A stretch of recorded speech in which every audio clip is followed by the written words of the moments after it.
Merci. Je partage en tout point ce que vient de dire ma collègue Julie Boileau. Alors, tout a été dit sur le fiasco Vélib, la légèreté coupable dont la ville a fait preuve dans la gestion du projet, son mépris face aux interrogations et aux craintes que nous avons portées depuis près d'un an, l'opacité de mise face au retard, annoncé pourtant dès la fin de l'année 2017, mais absolument pas anticipé ni traité. Alors, autant d'ingrédients qui expliquent le fiasco que nous connaissons aujourd'hui, avec l'interruption dans les faits du service Vélib.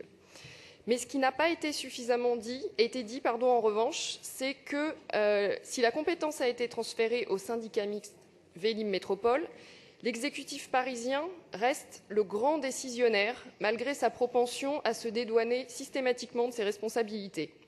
Alors, notre vœu est un vœu droit de suite, puisqu'en novembre dernier, en réponse à un précédent vœu, vous aviez pris l'engagement, devant le Conseil de Paris, de dédommager les abonnés Vélib, à un moment où d'ores et déjà on sentait bien que le service serait interrompu. Le principe avait été acté, alors nous avons été particulièrement surpris lorsque l'annonce a été faite que le dédommagement consistait en réalité en 3 heures gratuites pour tester le nouveau Vélib électrique.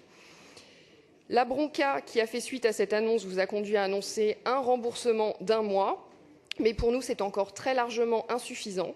Alors nous demandons dans notre vœu pour les utilisateurs de Vélib le remboursement de leur abonnement à hauteur de 6 mois, puisque le service est défaillant depuis octobre et le sera jusqu'en mars, à minima.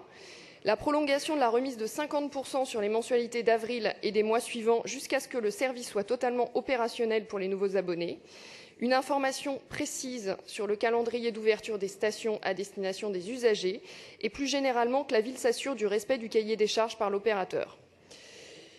Nous sommes bien conscients que ces mesures ne compenseront en rien le préjudice subi par les utilisateurs de Vélib, mais ce serait au moins le signe que la ville prend enfin ses responsabilités, ce qui n'est toujours pas le cas dans le vœu bis déposé par l'exécutif. C'est la raison pour laquelle nous maintiendrons le nôtre. Je vous remercie. Merci.